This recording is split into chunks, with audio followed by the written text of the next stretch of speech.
할렐루야.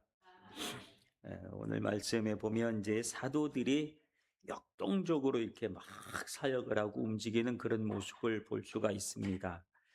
오늘 그 바로 앞에 어떤 일이 있었느냐면 사도행전 5장에 들어가서 아나니아하고 삽비라 이야기 있고 그 다음에 사도들이 놀랍게 이 하나님께서 역사하시고 사도들을 사용하여 주셔서 그 사도들의 손을 통해서 놀라운 기적이 일어나고 병자들이 일어나고 막 이런 일이 일어나면서 심지어 막 베드로의 그림자라도 그 혹시 그 그림자가 내 안에 부딪히면 그러면 그림자라도 걸리면 내가 나음을 입겠다라고 하는 그런 믿음을 가지고 사람들이 막 그림자라도 그러면서 쫓아드는 일들이 막 생기니까 이런 일들을 통하고 그러니까 17절에 보면 대제사장과 그와 함께 있는 사람 즉 사두개인들의 당파가 마음에 시기가 가득했다. 그들의 시기가 뭘까요?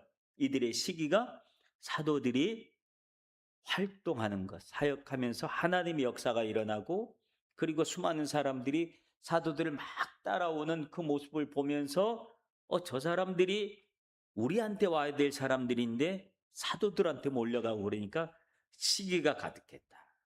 그래서 시기가 가득해서 그들이 사도들을 잡아다가 옥에 가두었다.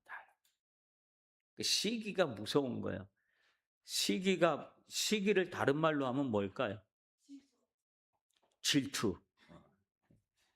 시기는 질투야. 그래서 질투가 나기 시작하면 이 질투의 화신이라는 말이 있잖아요. 이 질투는 무서운 거예요. 무서운 거예요. 아주 파괴력이 있고 그래요.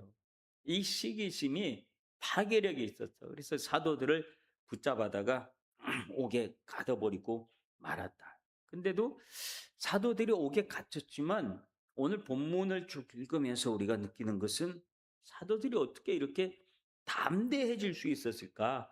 사도들이 어떻게 보면 공권력에 여기 보면 그죠? 이 그 대제사장 막 이런 사람들 공회 이런 거는 다 공권력이거든요.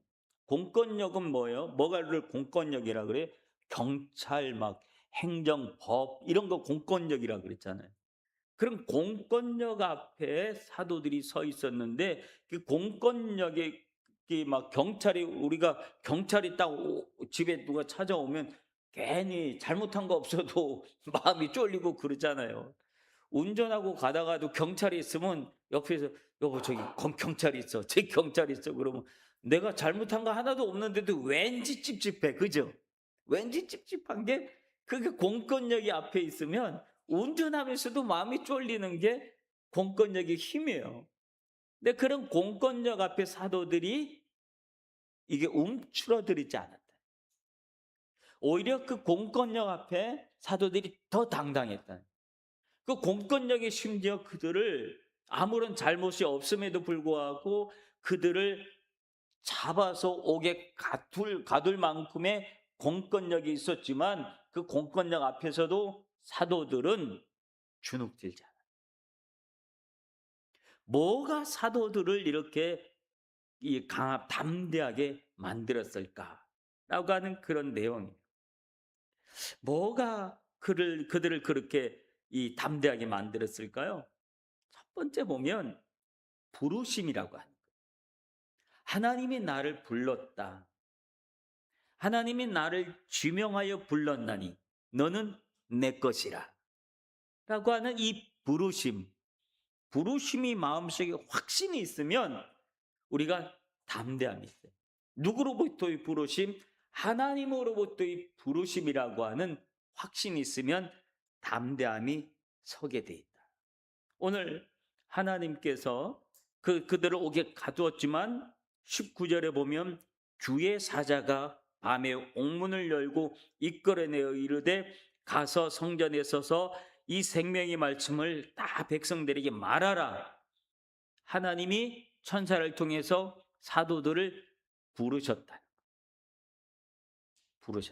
그래서 이 부르심은 어떤 방해가 있어도 뛰어넘을 수 있는 힘이 있어요. 오늘 여기 보면 신기한 일이 하나 일어났어요. 그들은 분명히 옥에 갇혀 있었어요.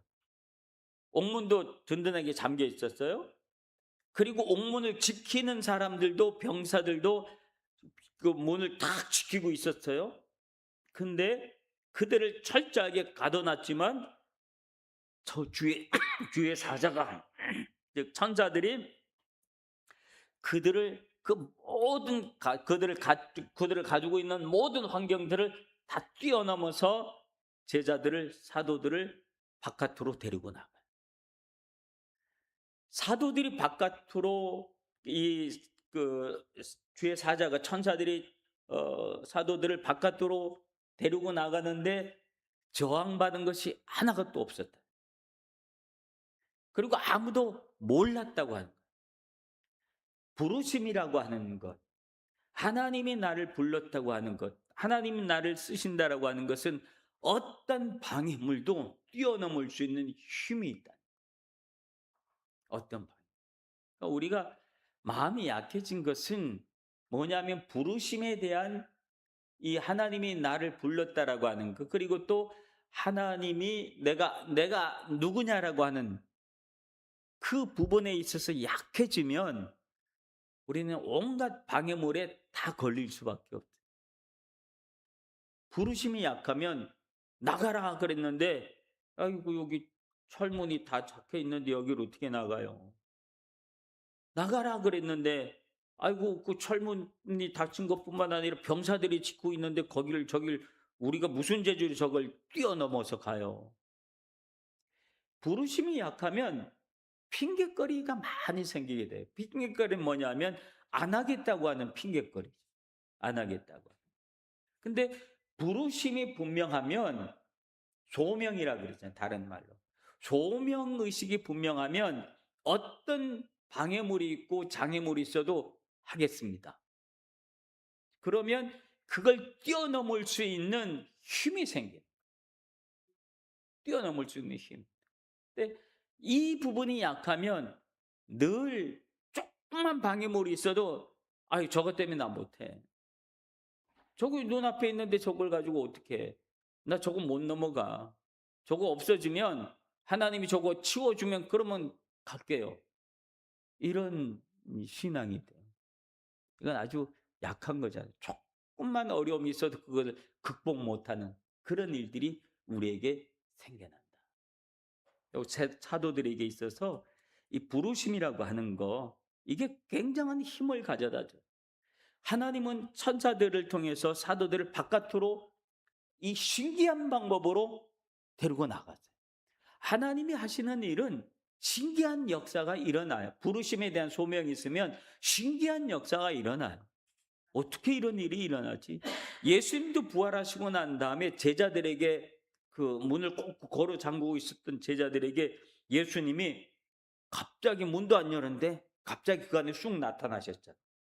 그리고 제자들에게 너희들에게 평안이 있기를 원한다. 평안을 빌어주고 그렇게 하셨단 말이에요. 그리고는 쑥 사라지시고, 그리고 엠마오를 향해서 가던 제자들에게도 예수님이 함께 걷고 얘기하다가, 그리고 같이 얘기를 하고 떡을 떼고 그러는 순간에 그 엠마오로 가던 두 제자들이 눈이 확 열렸을 때 예수님이 싹 사라지고 그런 일이 있었잖아요. 그죠?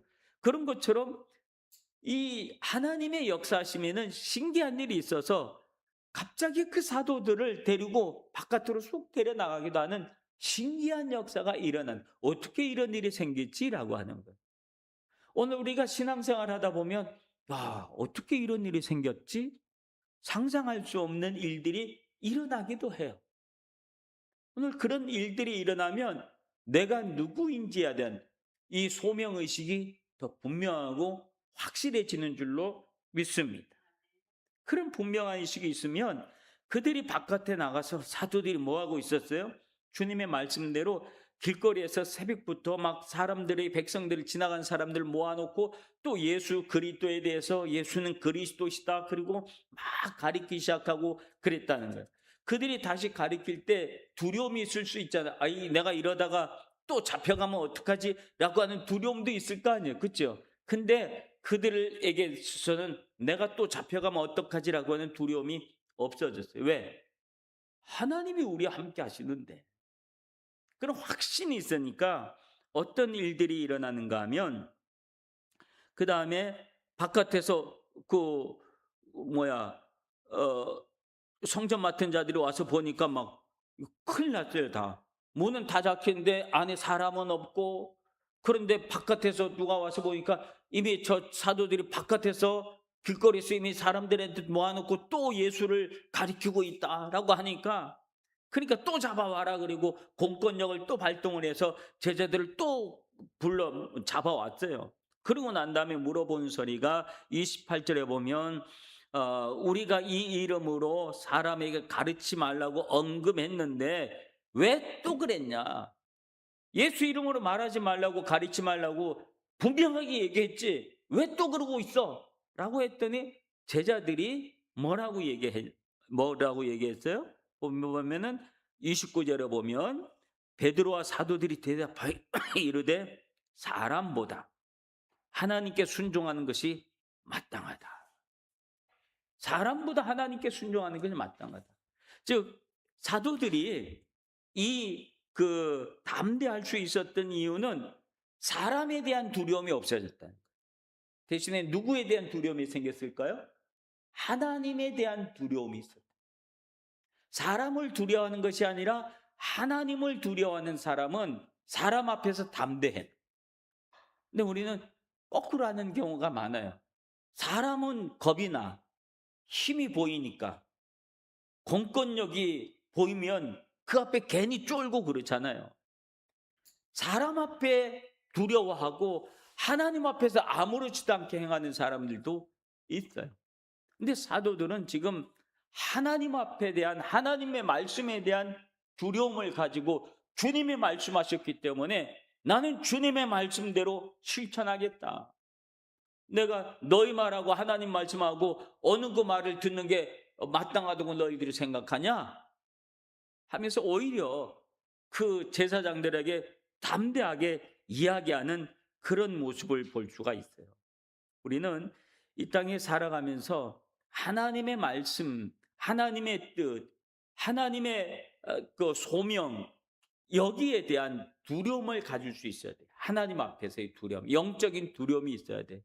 이런 두려움이 있으면 사람 앞에서 우리는 담대할 수 있어요. 그 두려움은 뭐냐면 하나님이 나를 책임진다라고 하는 그런 믿음이 있기 때문에. 너희들이 날 뭐 잡아가려면 잡아가봐, 가두려면 가둬봐. 하나님이 또 나를 바깥으로 끌어내실 거야. 왜? 하나님이 그 일을 위하여 이 일을 위해서 제가 예수 그리스도를 증거하는 일에 하나님은 우리를 사용하고 있기 때문에 그래.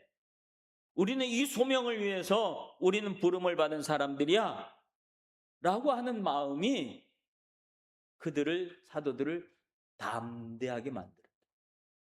여러분 좀 용기를 내고 담대하고 싶으시면 사람을 두려워하지 마세요. 하나님을 두려워하시길 바랍니다. 그러면 하나님께서 여러분에게 힘을 주신, 능력을 주신, 내가 너희를 지키는 거 알지? 내가 너하고 함께하고 있는 거 알지? 사람 두려워하지 마. 사람 무서워하지 마. 막 그렇게 오히려 담대함을 갖게 될 줄로 믿습니다.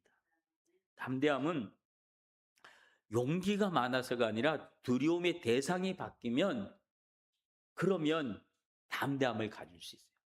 사람에 대한 두려움에서 하나님에 대한 두려움으로 두려움에 대한 대상을 바꿔놓습니다.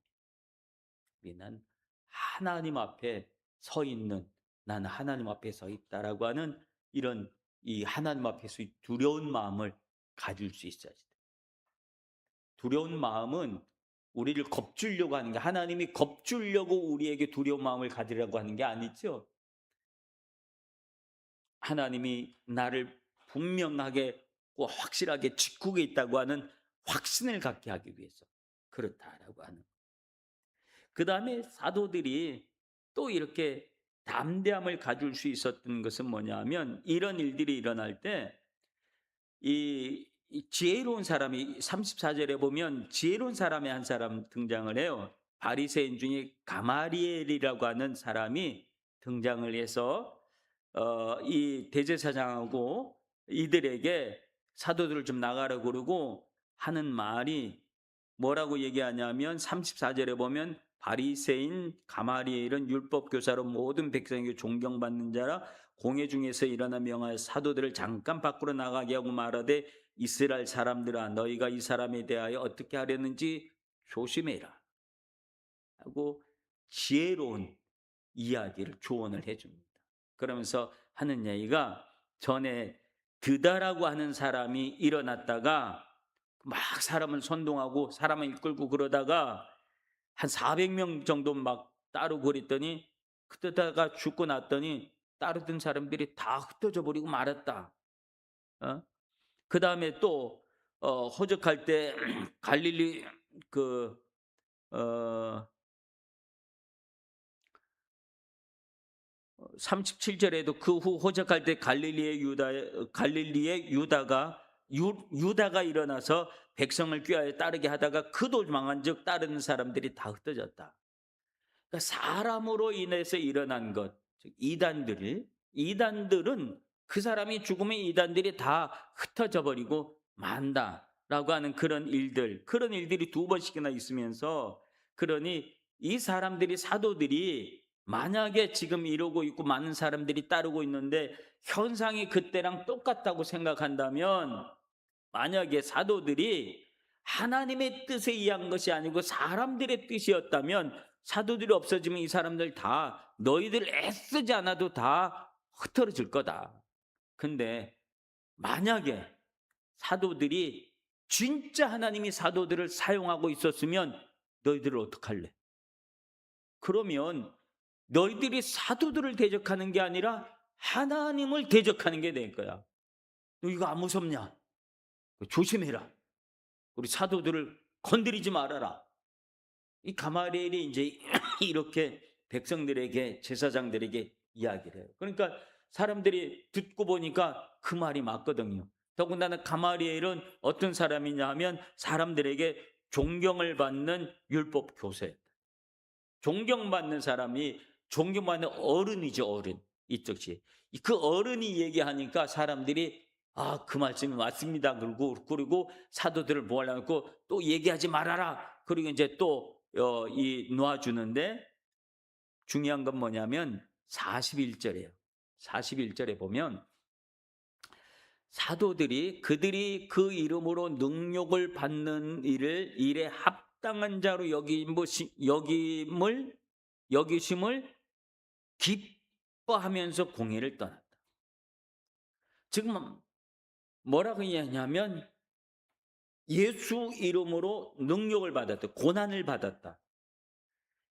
그 일에 합당한 내가 예수 이름으로 고난을 받는 자야 내가 라는 생각을 가지고 있으니까 사도들이 갑자기 기쁨이 났다. 와, 내가 예수 이름 때문에 고난을 받는 자구나. 예수의 복음 때문에 고난을 받는 자구나. 내가 예수의 복음을 전했더니 이런 고난이 나에게 오는 거구나. 야, 행복하다. 감사하다. 즐겁다. 예수님 때문에 내가 이런 고난을 받다니 이게 얼마나 영광스러운 일이냐. 그리고 그들이 기뻐했다. 고난의 이유가 내가 잘못해서 고난받는 그것이 아니라 예수님 때문에 내가 고난을 받는다고 하는 사실이 그들에겐 큰 기쁨이었다. 주의 이름으로 고난을 받는 것. 하나님의 교회를 지키려고 하다가 고난을 받는 것. 그리스도의 복음을 전하려 하다가 고난을 받는 것. 그 고난은 우리에게 큰 기쁨의 고난. 그러니까 고난을 사도들이 고난을 무엇으로 해석했냐 하면 영광으로 해석을 했다. 고난을 영광으로 해석했다. 그러니까 사도들이 갑자기 담대지. 야, 한 대 더 때려. 한 대 더 때려. 나 때려봐. 내가 더 기뻐. 네가 나에게 욕을 한마디 더 해봐. 내가 더 기쁘다.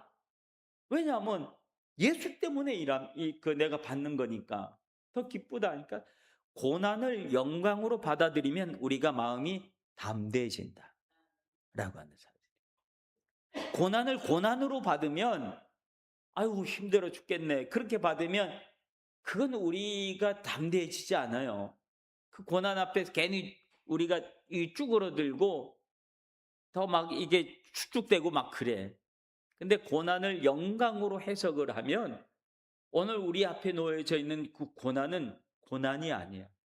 하나님이 내게 주신 축복으로 받을 수 있다. 이게 무슨 말인지 이해가 되지요.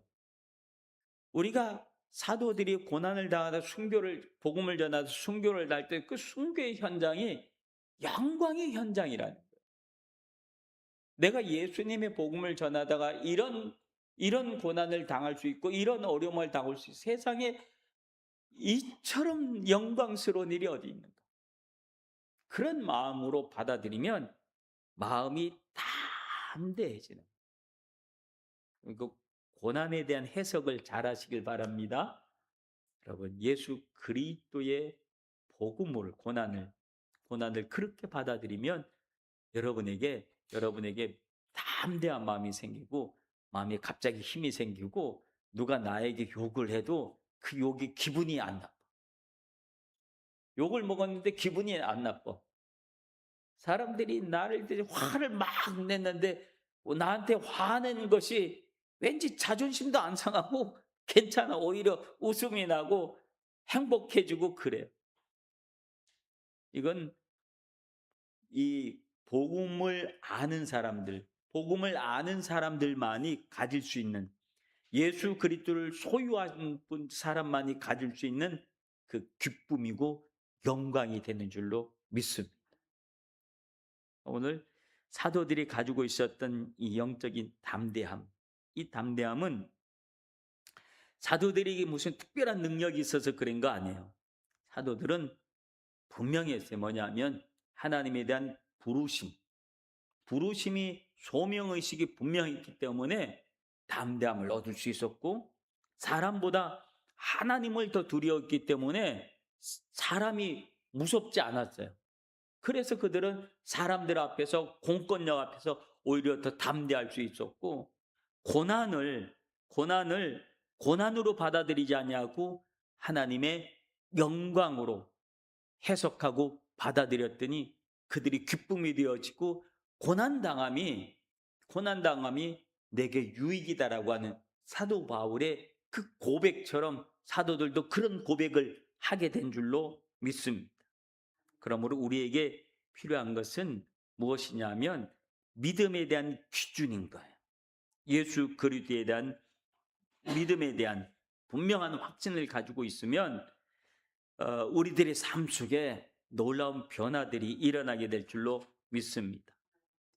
오늘 이 한 주간에 하나님 내가 한 복음 앞에서 영적인 담대함을 가지고 또 세상 속에 우리가 힘있고 담대하게 살아갈 수 있는 영적 담대함을 내게 허락하여 주시옵소서라고 오늘 이 시간에 말씀 기억하시면서 우리 합심해서 기도하는 시간을 갖도록 하겠습니다. 우리 다 같이 합심으로 기도하겠습니다.